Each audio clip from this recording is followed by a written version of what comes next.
ចាសូមជម្រាបសួរបងប្អូនលោកអ្នកនាងកញ្ញាចានៅក្នុងថ្ងៃនេះលោកអ្នកនឹងជួបជាមួយនឹងខ្ញុំជាមួយនឹងការរៀបចំមុខម្ហូបមួយមុខទៀតហើយ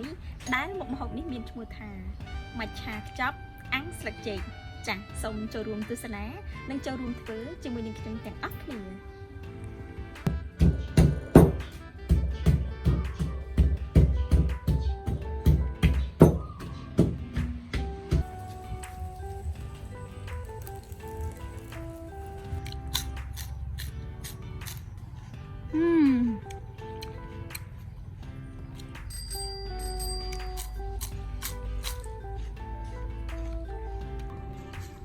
ចាចំពោះគ្រឿងផ្សំរបស់ត្រីចង្វាកប់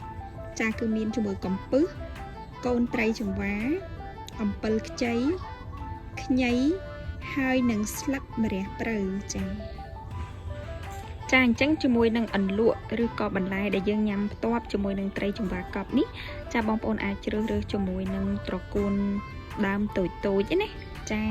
ដើមភ្លៅកង្កែបពោតបារាំងត្រួយរាំងដើមប្រលិតចាបើសិនជាបងប្អូនមានជាមួយនឹងផ្កាស្នោយើងអាចភ្ជាប់ជាមួយនឹងផ្កាស្នោបន្ថែមទៀតបានចាដំបូងយើងត្រូវបុកអំបិលជាមុនសិន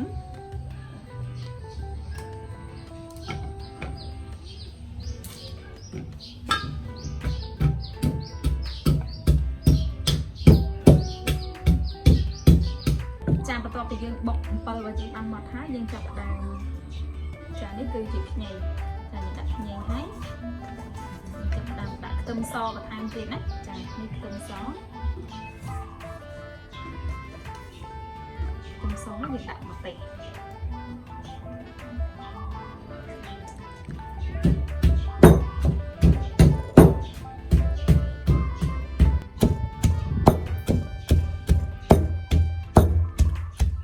ចាលើនេះសូម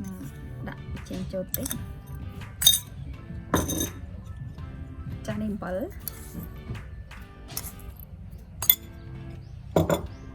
ហើយបន្ទាប់មកយើងដាក់ស្ករ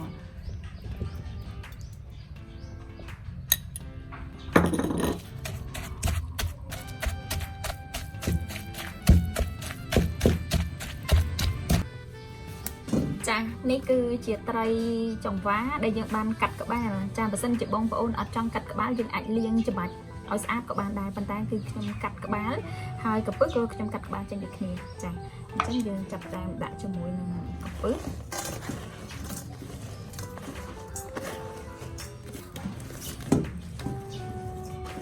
ដាក់ត្រីចង្វារបស់យើងចូល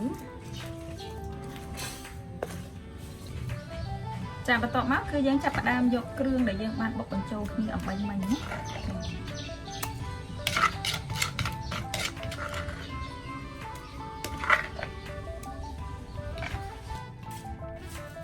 ចាបន្ទាប់ពីយើងដាក់ហើយយើងចាប់ផ្ដើមច្របល់ត្រីចង្វារួមជាមួយនឹងកំពឹសហើយអំពិលបុករបស់យើង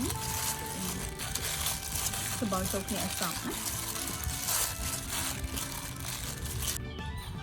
ចាបន្ទាប់ពីយើងច្របល់គ្រឿងបញ្ចូលគ្នារួចរាល់ជាស្រេចហើយហ្នឹងគឺយើងចាប់ផ្ដើមយកស្លឹកម្រះព្រៅចានេះគឺស្លឹកម្រះព្រៅយើងចាប់ផ្ដើមបេះទៅ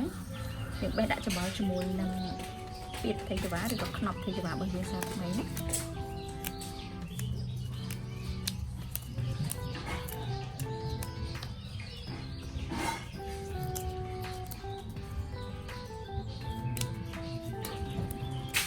បន្ទាប់ពីយើងបេះដាក់ហើយត្រីចង្វាហើយនឹងស្លឹកម្រះព្រៅ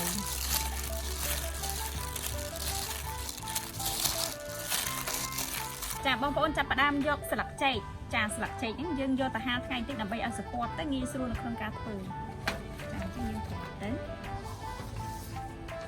មកយើងដាក់មួយទៀតយើងដាក់ឲ្យបានច្រើនសន្ទាប់ណាចា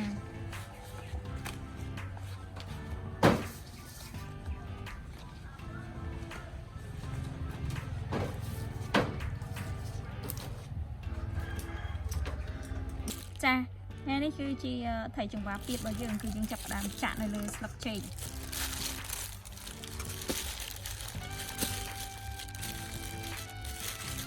ចាយើងសកត់រៀងឲ្យរៀងស្មើរៀងសប៉ែតតិចហើយរៀងជ្រុងដើម្បីងាយស្រួលនៅក្នុងការបត់ស្លឹកចេក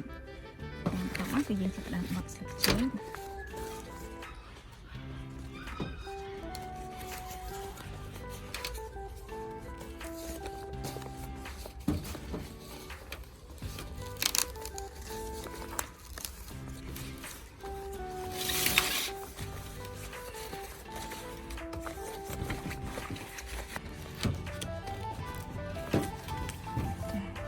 គឺជាការស្រេចតែម្ដងចា៎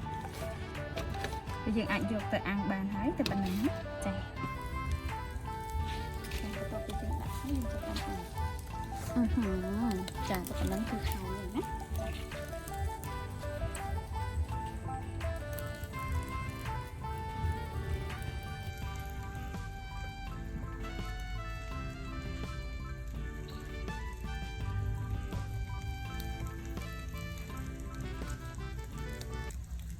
Hello ចាឥឡូវនេះគឺជាមួយនឹងត្រីចង្វាកប់ចាឬក៏ខ្នប់ត្រីចង្វាគឺឆ្អិនហើយចាមិនបង្អង់យូរទេចាសុំទៅចូលរួមញ៉ាំទាំងអស់គ្នាជាមួយនឹងខ្ញុំចាអញ្ចឹងជាដំបូងនេះគឺនាងខ្ញុំសុំញ៉ាំសាកតិចសិនភ្លក់តិចសិនណាចា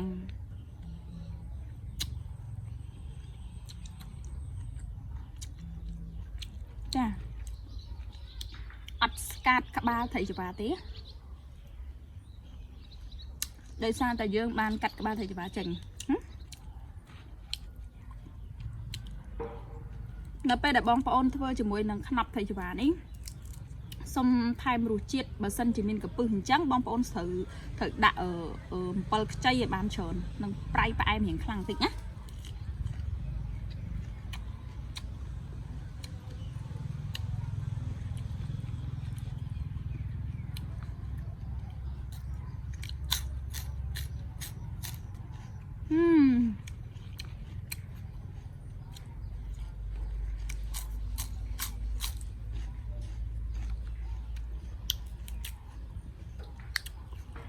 តែតកួនយើងត្រូវជ្រើសរើសជាមួយនឹងតកួនដើមល្អិតល្អិតដើមទូចៗនេះ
ផ្លាច់មាត់ហ្មងណា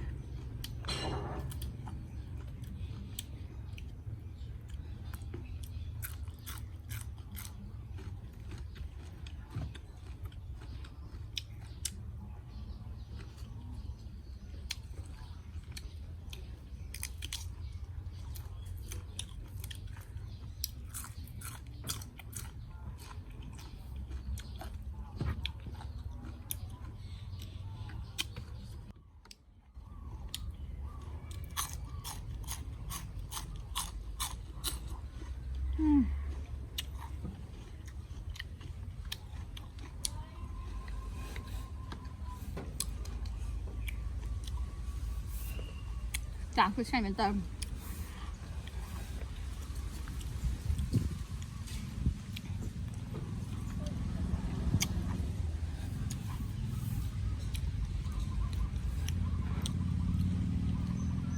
ចាមុខម្ហូបនេះគឺជាមុខម្ហូបដែលបងប្អូនប្រជាពលរដ្ឋទូទៅតែងតែនិយមចូលចិត្តធ្វើញ៉ាំនៅក្នុងក្រុមគ្រួសារចាចានេះខ្ញុំសូមអរគុណចំពោះការតាមដានទស្សនាមើលវីដេអូរបស់នេះខ្ញុំតាំងពីដើមរហូតដល់ចប់ផងដែរចាប្រសិនបើអស់លោកអ្នកពេញចិត្តនៅវីដេអូរបស់នេះខ្ញុំចាសូមកុំភ្លេចចុច like subscribe និងរូបកណ្ដឹងដើម្បីទទួលបានជាមួយនឹងវីដេអូថ្មីៗបន្តទៀតចាសសូមអរគុណសូមជម្រាបលា